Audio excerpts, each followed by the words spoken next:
Ma'am, you need to step aside. This is first class. The flight attendant's voice cut through the cabin like ice. Every passenger turned to stare at the black woman holding a briefcase. Gate A7 at Chicago O'Hare buzzed with tension. Dr. Amara Sterling stood perfectly still, her tailored navy suit immaculate despite the chaos. The gate agent's eyes narrowed as she examined Sterling's boarding pass for the third time. "This doesn't look right," the agent muttered loud enough for nearby passengers to hear. Phones appeared, cameras pointed. Whispers spread like wildfire through the boarding line. Sterling's calm voice never wavered. "I understand your concern. Please take all the time you need. Have you ever been judged before you even opened your mouth? When success becomes suspicious simply because of how you look?" These real-life stories happen daily, but this touching story of quiet power will leave you breathless, because sometimes the most powerful black stories begin with the most unexpected moments. The digital departure board glowed above Gate A7. Flight 1247 to Atlanta. Boarding, departure, 3:47 p.m. Sterling checked her phone. 3:37 p.m. 10 minutes. Gate agent Lisa Morrison, 28 and 3 months into her Delta career, held Sterling's American Express black card like it might bite her. The card scanner had beeped green twice, but Morrison's frown deepened with each swipe. "I'm going to need you to step aside until we verify this isn't stolen," Morrison announced, her voice carrying across the gate area. Sterling nodded once. "I understand your concern. I'll wait here." Her briefcase bore a subtle monogram, DS Holdings. As she set it down, her phone buzzed with urgent messages she chose to ignore. A distinctive red portfolio marked "Board Meeting Confidential" remained clutched in her other hand. Passenger Jake Chen, traveling to his sister's wedding, pulled out his phone. Something felt wrong about this scene. He opened TikTok and hit Go Live. Within seconds, his screen showed 17 viewers.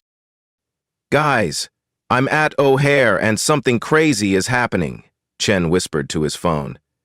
"They're questioning this black woman's first-class ticket, even though it clearly scanned correctly." Another passenger, Maria Santos, started her own Instagram Live story. She'd witnessed too many situations like this to stay silent. Morrison picked up her desk phone, dialing internal security. "Hi, this is Gate A7. I need someone to verify a potentially fraudulent credit card." Sterling remained standing exactly where Morrison had asked her to wait. Her posture never changed. Her expression stayed neutral. But those watching closely noticed her fingers tap once against her portfolio. Just once. "Ma'am, can you provide proof of employment?" Morrison asked when she hung up. "First-class tickets are expensive. We need to verify you can afford this." The question hung in the air like smoke. Several passengers in line exchanged glances. An older white businessman shook his head visibly. "I'm happy to comply," Sterling replied. "May I ask why other passengers weren't required to provide this documentation?" Morrison's cheeks flushed. "Standard security protocol." Chen's live stream now showed 47 viewers. Comments flooded in. "This is discrimination. Call them out. Someone record this." A business card fell from Sterling's wallet as she reached for her identification. Chen zoomed in on his phone camera, catching the text. "Dr. Amara Sterling, Chief Executive Officer." "CEO of what?" Morrison demanded, reading over his shoulder. Sterling retrieved the card calmly. "A holding company." Two more passengers began filming openly. The boarding line had stopped moving entirely, everyone watching the unfolding drama. Morrison's supervisor, Tom Bradley, approached after receiving her call. 45 years old with 20 years at Delta, Bradley had handled his share of difficult passengers. He sized up the situation in 3 seconds and sided with his employee. "What seems to be the problem here?" Bradley asked Morrison, not looking at Sterling. Suspicious credit card activity and first-class boarding without proper verification, Morrison explained. Bradley nodded. Ma'am, I'm going to need you to come with me while we sort this out. She hasn't done anything wrong, shouted a passenger from the back of the line. This is discrimination, plain and simple, added another. Chen's viewer count hit 120. Santos tagged Delta's official Instagram account in her story. Sterling's phone showed 15 missed calls from Atlanta office. She declined another incoming call without looking at the caller ID. I'm happy to cooperate fully, Sterling told Bradley. However, I do have a 4:30 meeting in Atlanta that I cannot miss. Well, that depends on how quickly we can resolve this situation, Bradley replied curtly. The departure board updated. Final boarding call, Gate A7. 3:40 p.m. Sterling opened her briefcase and removed a single document. Several passengers craned their necks to see, but she held it close to her chest. Before we proceed further, Sterling said quietly, there's something you should know. Morrison rolled her eyes. Another fake document? Chen's live stream had reached 210 viewers. Delta discrimination began trending locally in Chicago. Sterling's calm never broke. I prefer transparency. Please document everything. Truth requires witnesses. 3 TSA agents approached the gate, called by Morrison's security request. Officers Davis and Kim flanked a third agent Sterling didn't recognize. We got a call about a disturbance, Officer Davis announced. No disturbance, Sterling replied. Just a conversation about documentation requirements. Her red portfolio remained sealed. Her briefcase stayed open, contents visible to anyone who looked closely enough. But in that moment, with cameras rolling and witnesses watching, Sterling made a choice that would change everything. She smiled. Not a big smile, not a defiant smile, just a small, knowing smile that somehow made Morrison take a step backward. Officers, Sterling said, I want to be very clear. I'm cooperating fully with Delta's security protocols. I simply want to ensure that these protocols are applied equally to all passengers. The crowd murmured approval. Someone started a slow clap that died quickly. Bradley checked his watch nervously. The flight was already delayed. Corporate hated delays. Ma'am, if you could just provide the employment verification. Of course, Sterling interrupted gently. But first, may I share something that might expedite this process? She held up the document from her briefcase. The Delta logo was clearly visible at the top. Morrison squinted at the paper. What is that? Sterling's smile widened just slightly. Documentation that I think you'll find very interesting. 3:42 p.m. The final boarding announcement echoed through Gate A7 for the second time. Delta station manager Rebecca Walsh arrived breathless, her radio crackling with updates from 3 different gates. She'd been pulled from handling an international connection crisis to deal with what Bradley had described as a first-class fraud situation. Walsh barely glanced at Sterling before turning to Bradley. What's the status? Passenger can't verify employment for first-class purchase. Suspicious credit card activity. We're waiting on security verification. Sterling remained exactly where Morrison had positioned her, but now she held the Delta-branded document visibly in her right hand. Her phone continued buzzing with ignored calls. Chen's TikTok live stream had grown to 500 viewers. His whispered commentary became unnecessary as viewers flooded the comments with their own outrage. This is insane, Chen murmured to his phone. She's been nothing but polite and cooperative. Santos had switched to her main Instagram account, tagging not just Delta but also several civil rights organizations. Her follower count wasn't huge, but her friends were sharing rapidly. Walsh studied Sterling's identification documents with exaggerated thoroughness. Driver's license, passport, credit cards, business cards. Everything matched perfectly, but Walsh's expression suggested she was searching for inconsistencies that didn't exist. "These documents appear to be in order," Walsh admitted reluctantly. "However, given the unusual circumstances—" "What circumstances are unusual?" interrupted James Mitchell, a physician heading home to Atlanta. "A black woman in first class? In 2024? Walsh's face reddened. "Sir, please don't make this about—" "About what?" Mitchell pressed. "Because from where I'm standing, that's exactly what this is about." Sterling raised one hand slightly, a gesture so subtle it almost went unnoticed. But it was enough to quiet Dr. Mitchell. She appreciated his support, but needed to control this moment herself. "Mrs. Walsh," Sterling said, reading the name tag, "I understand you're following protocols. However, I'm curious about the legal liability Delta faces when those protocols are applied selectively." Walsh blinked. "Legal liability?" Sterling's finger tapped her red portfolio once. "I assume your legal department has briefed management on recent discrimination settlements in the airline industry?" The crowd pressed closer. Chen adjusted his phone angle to capture Walsh's reaction. United Airlines paid $10,500,000 to Dr. David Dow in 2017, Sterling continued conversationally. American Airlines settled for $9,800,000 with the NADACP in 2020. Southwest faced a $7,200,000 class action settlement just last year. Walsh's radio crackled. "Station Manager Walsh, we need boarding completion at Gate A7 immediately." "Ma'am," Walsh said to Sterling, desperation creeping into her voice. "If you could just provide some proof of employment—" "Absolutely." Sterling opened her red portfolio for the first time.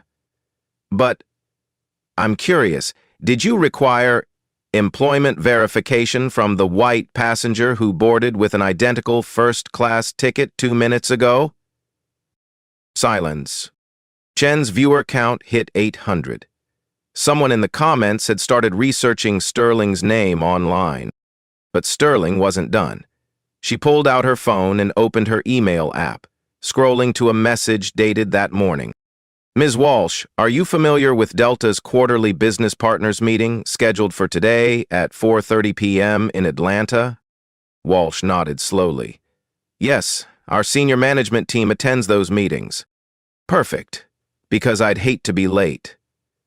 Sterling showed her phone screen briefly. An email with the subject line, "Business Partners Meeting Today. Attendance Required." Morrison whispered to Bradley, "What does that mean?" Bradley shrugged, but his confidence was wavering. 2 airport security officers had joined the TSA agents.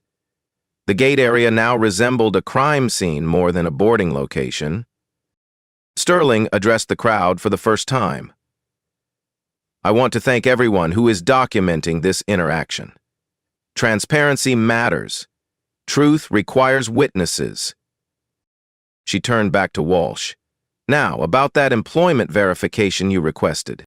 The document Sterling had been holding, the one with the Delta logo, remained partially visible. Walsh kept glancing at it, but Sterling hadn't offered to show it fully. "Ma'am, we're going to need to resolve this quickly," Walsh said. "The flight is significantly delayed." "I agree completely." Sterling checked her phone. "I have that 4:30 meeting to attend." Chen's live stream captured everything. Viewers were screenshotting and sharing across platforms. Local social media began picking up the hashtag. A voice from the crowd called out, "Just let her board. This is ridiculous." Another passenger added, "I'm posting this on LinkedIn. This is corporate discrimination at its worst." Sterling remained calm, but those watching closely noticed she had positioned herself so that every camera angle was clear. Every word was being captured, every reaction documented. "Miss Walsh," Sterling said quietly, "before we continue, I want to be absolutely clear about one thing. She held up her phone, showing 17 missed calls from the same number. These calls are from my business partner. They're wondering why I'm not answering. Walsh's radio erupted with static and urgent voices requesting status updates. They're also wondering, Sterling continued, why social media is exploding with videos of Delta employees detaining their... She paused, smiling that small, knowing smile again. Well, perhaps it's time for that employment verification you requested. Morrison stepped forward, eagerly. Yes, finally. What company do you work for? Sterling looked directly into Chen's camera, then at Santos, recording on Instagram, then at the 3 other passengers who had started filming. I think it's better if I show you. She reached into her briefcase and withdrew a second document. This one wasn't partially hidden. This one she held up for everyone to see. The Delta logo was prominent at the top. Below it, in official corporate letterhead formatting, were words that made Walsh stumble backward. Chen zoomed in with his phone camera, trying to read the document. His viewers were typing frantically, trying to piece together what was happening. But Sterling wasn't ready to reveal everything yet. She folded the document and placed it back in her briefcase. Actually, she said, I'd prefer to handle this privately. Ms. Walsh, is there somewhere we can speak alone? No, shouted Dr. Mitchell. Whatever you have to say it here, in front of witnesses. The crowd murmured agreement. Chen's viewers were demanding transparency. Sterling considered this for a moment, then nodded. You're right. Transparency is important. She looked directly at Walsh, then at Morrison, then at Bradley. Ms. Walsh, you asked for employment verification. You asked about my ability to afford first-class tickets. You questioned my documentation and demanded proof of my right to be here. Her voice remained calm, but something had shifted, an energy that made everyone lean in closer. I'm going to give you exactly what you asked for. Sterling opened her briefcase completely and withdrew a thick document bound in Delta's corporate colors. The cover page read, Delta Airlines Business Partnership Agreement. Confidential. She flipped to page 12 and held it up so Walsh could see clearly. DS Holdings, Sterling read aloud. Strategic Partnership Value, $45 million, 0 cents annually. Contract duration, 5 years, renewable. Walsh's face drained of color as she read the highlighted section. DS Holdings, Sterling continued conversationally. Dr. Sterling Holdings, my company provides logistics consulting and diversity training services to Delta Airlines. The gate area fell silent except for the sound of Chen's phone capturing every word for his 1,200 viewers. Morrison looked confused. What does that mean? Bradley, who had started to understand, grabbed Morrison's arm. It means she's one of Delta's major business partners. The words hit the crowd like a physical force. Passengers pulled out phones frantically. Santos's Instagram Live exploded with viewers sharing and commenting. Sterling wasn't finished. She reached into her red portfolio and withdrew another document. This one was bound in leather with official seals. Partnership meeting agenda for today, 4:30 p.m., she announced. Item number 3, Annual Discrimination Incident Review. Item number 4, Crisis Management Protocol Updates. Walsh stumbled backward, reaching for her radio. I need the regional manager immediately.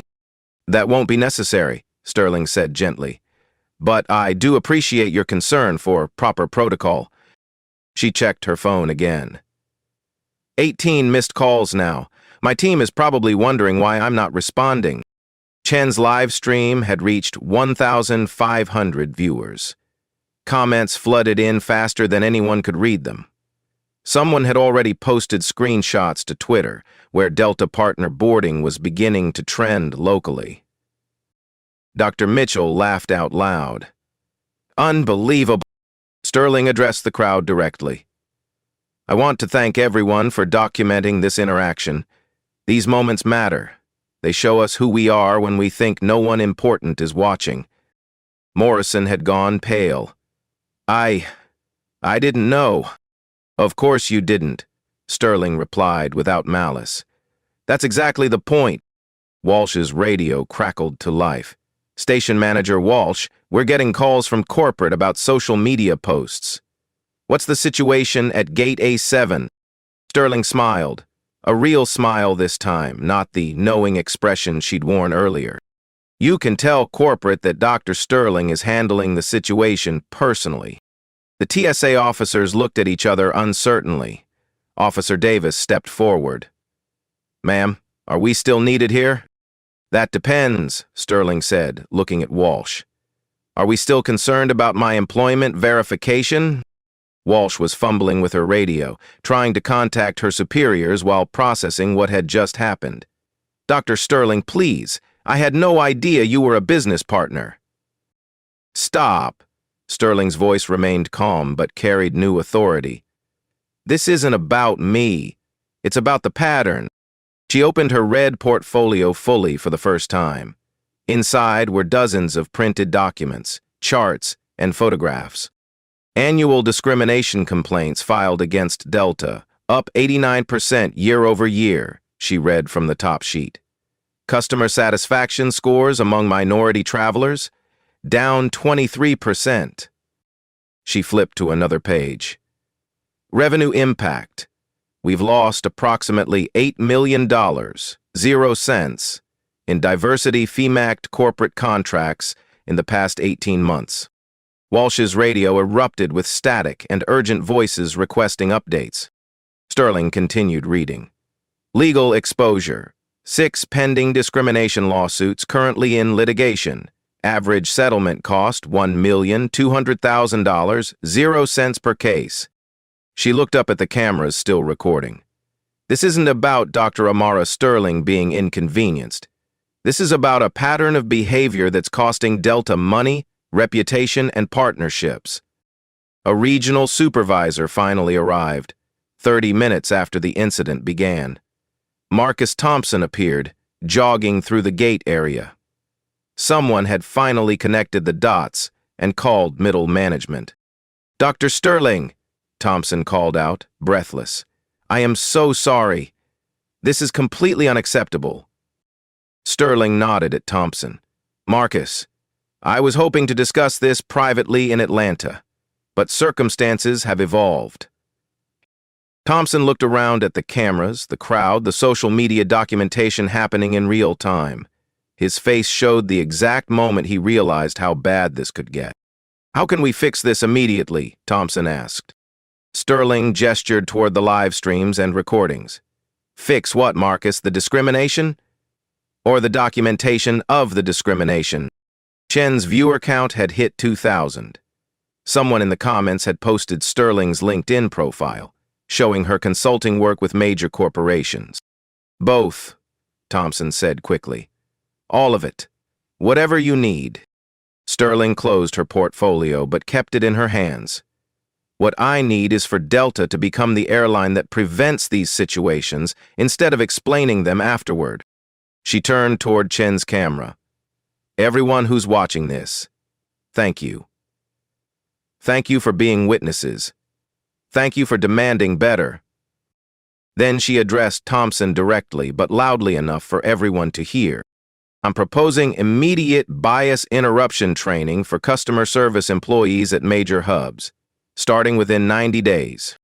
Thompson nodded rapidly. Absolutely. Done. Plus implementation of the bias reporting system we discussed in our last partnership review. Yes, of course. And diverse hiring accountability for management positions, with quarterly progress reports. The crowd began to applaud, but Sterling raised her hand for quiet. But Marcus, if Delta isn't ready to commit to meaningful change, if this is just damage control, then DS Holdings will need to reconsider our $45 million, 0 cents, annual partnership. The threat hung in the air like a thunderclap. Thompson's eyes widened as he calculated the impact of losing their largest diversity consulting contract. Dr. Sterling, I give you my word. We'll implement every change you've suggested. Sterling nodded once. Good, because the partnership meeting starts in 45 minutes, and this will be our primary agenda item. She turned to Walsh, who was still holding her radio like a lifeline. Ms. Walsh, I'm going to board my flight now. But first, I want to thank you. Walsh looked confused. Thank me? Yes. You've helped me demonstrate why these changes are necessary. Your actions today will probably save Delta millions in future settlements and lost partnerships. Sterling picked up her briefcase and headed toward the boarding door. Oh, and Ms. Walsh, she called over her shoulder, you might want to call corporate back. Tell them Dr. Sterling says the situation at gate A7 is resolved. She paused at the boarding door and looked back at the crowd, at the cameras, at the documentation of everything that had just happened. Change happens when people refuse to be invisible, she said. Thank you for making sure none of this was invisible. Chen ended his live stream at 2,400 viewers. Santos stopped recording. The other passengers put away their phones. But the documentation was already spreading across social media platforms. And Dr. Amara Sterling walked onto her flight, first class, exactly as she had planned. Sterling settled into seat 2A as passengers filed past her, many offering subtle nods of support. The businessman from the gate area stopped briefly. Thank you for handling that with such dignity, Dr. Mitchell said quietly. Sterling smiled. Thank you for speaking up when it mattered. The flight attendant who had originally questioned her boarding pass approached hesitantly. Dr. Sterling, I want to apologize for my colleague's behavior at the gate. What's your name? Sterling asked gently. Jennifer Nash. Jennifer, have you received comprehensive bias training in your role here? Jennifer shook her head. We had a brief session during orientation, but nothing in depth. Sterling made a note in her phone. That's going to change. As the plane pushed back from the gate, 32 minutes behind schedule, Sterling opened her laptop and began composing an email to Delta's partnership management team. Her phone buzzed with a text from Thompson. Dr. Sterling, please call me when you land. I want to discuss immediate next steps for your proposals. Another message appeared from Delta's VP of Customer Experience, Patricia Williams. Amara. Just saw the social media reports. Can we schedule an emergency meeting for tomorrow morning? Sterling typed back, I'll be in Atlanta through Friday. Let's make it productive. During the flight, Sterling worked on her laptop while monitoring social media responses. Chen's TikTok video had reached 23,000 views. Santos's Instagram story had been shared by several local news accounts. More importantly, other passengers were sharing their own stories in the comments. Black professionals recounting similar experiences. Flight attendants describing pressure to question certain passengers. Airport employees admitting to unconscious bias in their daily interaction. Sterling screenshot dozens of these stories. Each one became evidence for the presentation she was building. When the plane landed in Atlanta, Sterling was among the first passengers off. Thompson waited at the gate with two other mid-level managers she recognized from previous partnership meetings. Dr. Sterling, I cannot express how sorry... Thompson began. Sterling held up her hand. Marcus, save the apologies for the meeting room. Right now, I need data. She handed him a printed list from her briefcase. Current diversity statistics for Delta management at major hubs. Employee complaint logs for the past year. Customer service incident reports, categorized by passenger demographics. Thompson looked at the list, overwhelmed. This will take several hours to compile. You have until tomorrow morning, Sterling said, checking her watch. Partnership review meeting starts at 9 a.m. sharp. She walked toward the Delta Sky Club to prepare her presentation. Behind her, Thompson was already making urgent phone calls. The next morning at 8:45 a.m., Sterling entered the Delta Partnership Conference Room. The emergency session had drawn Thompson, VP Williams, two regional managers, and the head of legal affairs. Before we begin, Sterling announced, setting her red portfolio on the conference table, I want everyone to watch something. She connected her laptop to the room's screen and played Chen's TikTok video. The room fell silent as they watched Sterling being questioned, documented, and ultimately revealed as a major business partner. When the video ended, Sterling opened her portfolio. Current social media metrics, she began, displaying charts on the screen. TikTok, 23,000 views, 3,400 shares, 82% negative sentiment toward Delta. Instagram, 18,000 impressions, trending in Chicago area. Twitter, Delta partner boarding has 4,700 mentions in the past 24 hours. Regional Manager Robert Chen raised his hand. What's our projected impact? Sterling clicked to the next slide. Conservative estimate. $2,300,000, 0 cents in lost bookings over the next 6 months, if this narrative spreads. Plus potential legal costs if this pattern continues. She advanced to her recommendations. However, if Delta implements comprehensive bias prevention measures, we project a 15% improvement in customer satisfaction scores and reduced complaint handling costs. VP Williams leaned forward. What exactly are you proposing? Sterling had been preparing for this question for months. The incident at O'Hare had simply provided the perfect catalyst. 3-phase implementation plan, she announced, displaying a detailed timeline. Phase 1. Bias interruption training for customer-facing employees at 10 major hubs. 8,500 people trained within 120 days. She clicked to cost projections.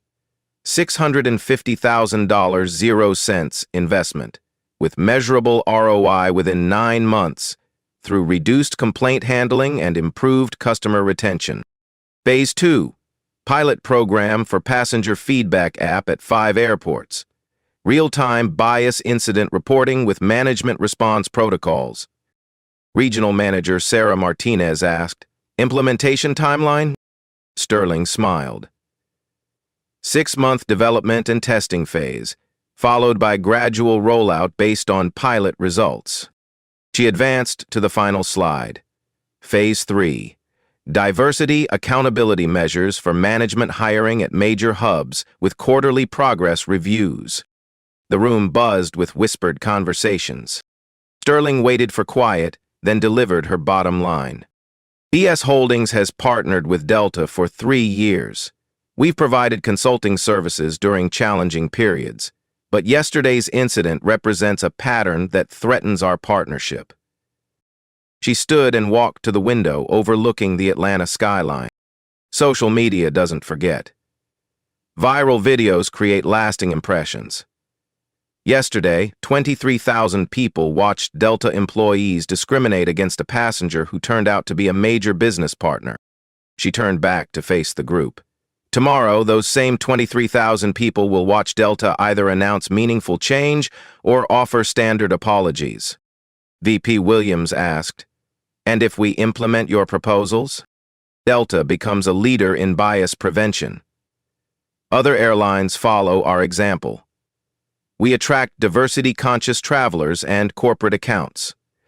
Partnership relationships strengthen. Sterling returned to her seat. And if we don't? She let the question hang in the air. DS Holdings evaluates other partnership opportunities. We redirect our $45 million, 0 cents annual contract to airlines that understand that discrimination is bad business. Regional Manager Thompson ran calculations on his tablet. Losing our largest diversity consulting contract would impact multiple departments. It would, Sterling agreed, but that's not a threat. It's simply a business reality. She opened her phone and showed recent messages. I've already received inquiries from 2 other airlines asking about potential consulting partnerships. VP Williams looked around the room at her colleagues. Several were nodding. Dr. Sterling, if we approve these initiatives, what's our timeline for implementation? Sterling consulted her notes. Bias training pilot program begins within 60 days. App development starts immediately with beta testing in 6 months. Diversity hiring measures start with all management positions posted after next month. And you'll personally oversee the consulting implementation? BS Holdings will assign a dedicated team with quarterly progress reviews and annual contract assessments. She stood again. But I want to be clear about something. This isn't about Dr. Amara Sterling being personally offended. This is about Delta choosing to lead industry improvement instead of being forced into it by lawsuits and social media crises. The partnership team voted to approve a modified version of Sterling's 3-phase proposal with extended timelines and pilot testing requirements. As the meeting ended, VP Williams approached Sterling privately. "Amara, I'm embarrassed this happened, but I'm grateful it happened to someone with the expertise and vision to turn it into meaningful change." Sterling shook her hand. "Patricia, what happened yesterday wasn't unique. It happens to Black professionals regularly. The only difference is that this time it was documented and the victim had leverage." She gathered her materials. "Now, let's make sure it happens less frequently. To everyone." Within 90 days of the partnership meeting, Delta's pilot program began with carefully measured implementation. VP Williams personally called gate agent Lisa Morrison. The conversation was professional but clear. "Lisa, you'll be participating in our new bias intervention training program. Upon successful completion, you'll continue in your current role with additional mentoring support." Morrison, who had spent 2 days watching herself in viral social media posts, accepted the opportunity gratefully. Station manager Rebecca Walsh received a similar call. Her development plan included bias training plus leadership coaching. "You'll also be participating in our new employee feedback program," Williams explained, both receiving and providing constructive guidance. Tom Bradley, the supervisor who had supported Morrison's actions, was selected for Delta's pilot management training program. His assignment: helping develop bias interruption protocols for frontline employees. But Sterling wasn't interested in punishment. She was focused on prevention. The Delta Feedback app launched in beta testing at 5 major airports within 6 months. Passengers could report service concerns in real time, with complaints routed to trained supervisors empowered to respond within hours, not days. The app's system analyzed patterns, flagging employees or locations with multiple complaints for additional coaching. More importantly, it tracked positive interactions, recognizing employees who consistently provided excellent service to all passengers. Jennifer Nash, the flight attendant who had apologized to Sterling, became one of the first employees recruited for Delta's new customer advocacy program. Her role involved supporting colleagues and monitoring service quality. "Dr. Sterling changed my perspective completely," Nash explained during a company newsletter interview. "I realized that treating everyone with dignity isn't just morally right, it's essential for customer loyalty." The bias interruption training program exceeded expectations. Instead of typical corporate diversity presentations, Sterling's team developed interactive scenarios based on real incidents. Employees practiced de-escalation techniques, learned to recognize unconscious bias triggers, and gained tools for appropriately escalating situations. The most powerful element: video testimonials from passengers who had experienced discrimination, explaining the impact on their travel decisions and brand loyalty. Jake Chen, whose TikTok live stream had documented the original incident, was invited to participate in Delta's first customer experience conference. His presentation, titled "The Power of Documentation," emphasized how passenger voices create accountability. "When people know they're being observed," Chen explained to the audience of 200 Delta employees, "they make more thoughtful choices. But more importantly, when passengers see employees standing up for fairness, they develop stronger brand loyalty." Chen's conference presentation received positive feedback and was shared internally as training material. Maria Santos, who had documented the incident on Instagram, provided feedback for Delta's social media guidelines for handling bias incidents. Her input helped create the Listen First, Respond Fast protocol for addressing passenger concerns online. The program's initial metrics showed promise.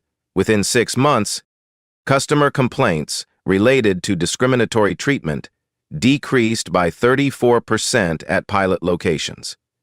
Employee satisfaction scores increased by 12%. Corporate bookings from diversity-focused companies increased by 18% at test airports. More significantly, 2 other airlines inquired about licensing Delta's training approach. United Airlines announced their own Service Excellence Initiative.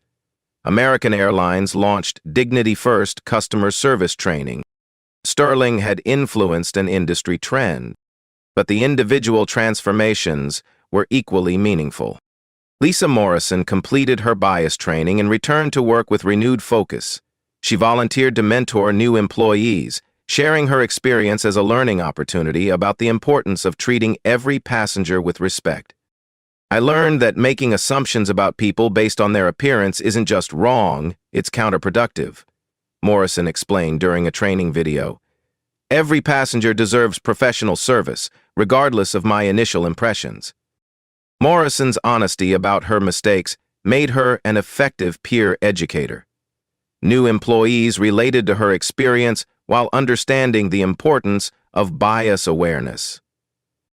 Rebecca Walsh became a frequent speaker at airport management conferences. Her presentation, From Crisis to Culture Change, detailed how the O'Hare incident led to systematic improvement efforts. Dr. Sterling could have ended my career, Walsh admitted during her keynote at the Airport Management Association conference. Instead, she provided tools to become a better leader.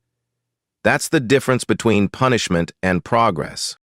The diversity hiring accountability measures produced gradual results. Within 12 months, Delta's management team at pilot locations showed measurable demographic improvements. More importantly, the diverse perspectives enhanced decision-making across departments. Sterling established a scholarship fund through DS Holdings, providing $500,000 0 cents annually for underrepresented students pursuing careers in hospitality management and customer service.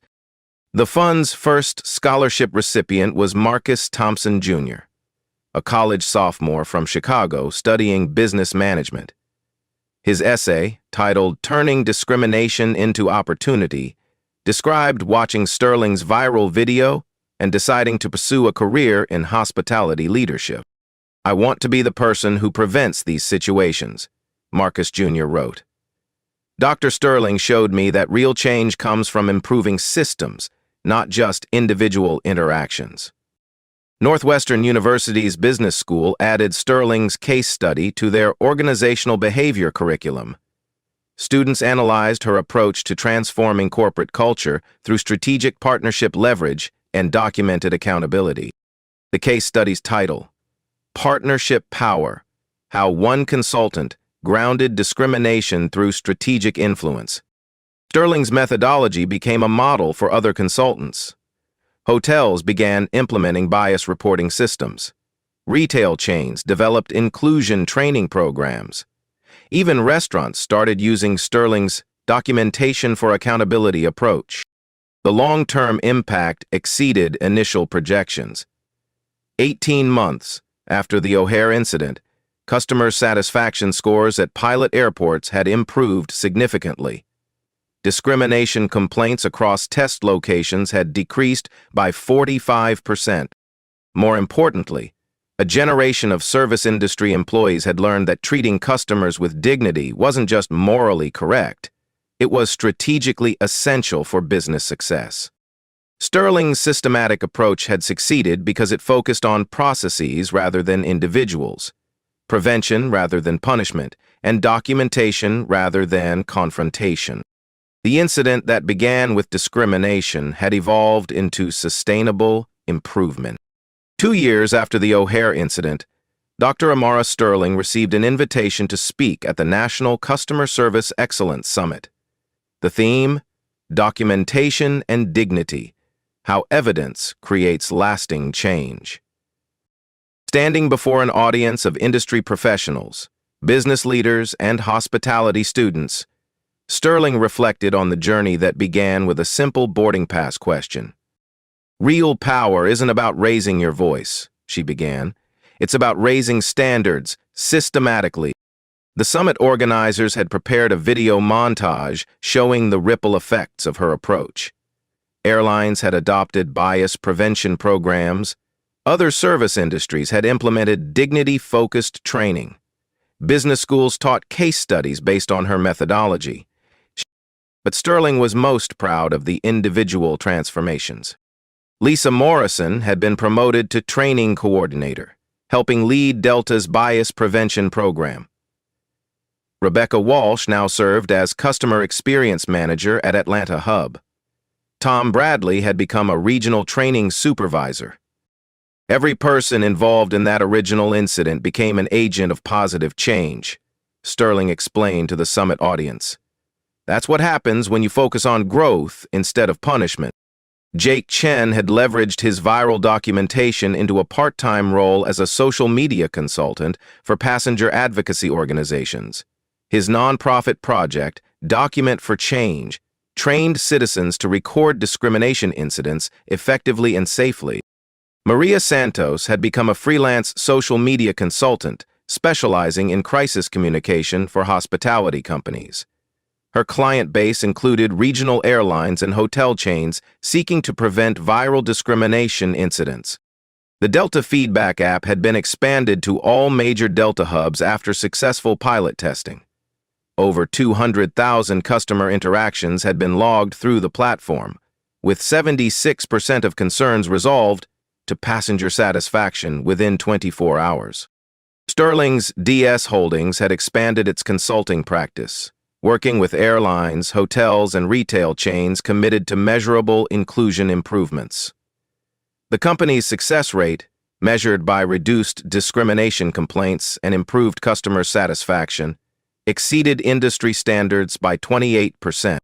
The scholarship program had grown to support 200 students annually. Recipients worked in hospitality, customer service, and business leadership roles across the country. Each carried forward Sterling's philosophy. Systematic dignity creates sustainable change. But the most meaningful transformation was cultural.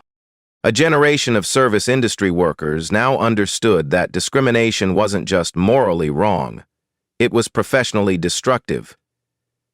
Customer service training programs emphasized respect and fairness as core business competencies. Young professionals entering the workforce had grown up watching Sterling's viral video and similar incidents.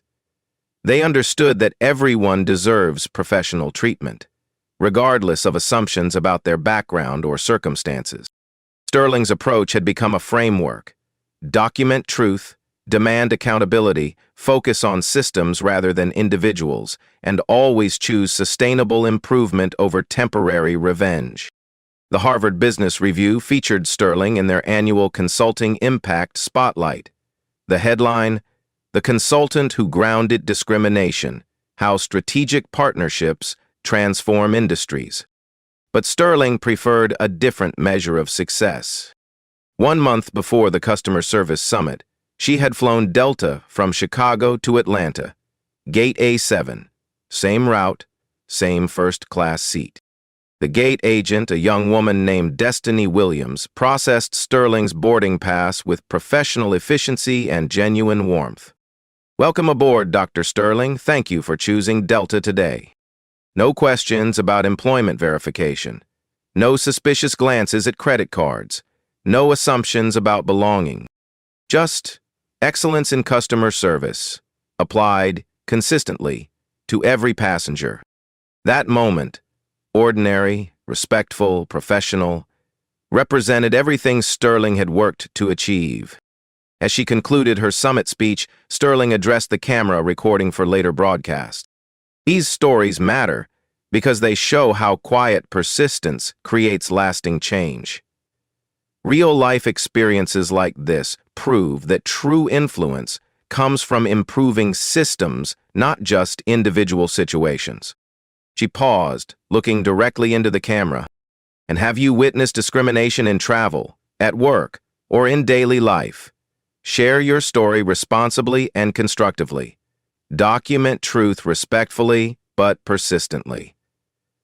If this inspired you, consider how you can improve the systems around you. Share this message to show how one person's strategic approach can ground injustice and lift us all. Your voice matters. Your documentation matters. Together, we create accountability and demand better. Because change happens when people refuse to accept the status quo, and you have the power to make sure progress continues.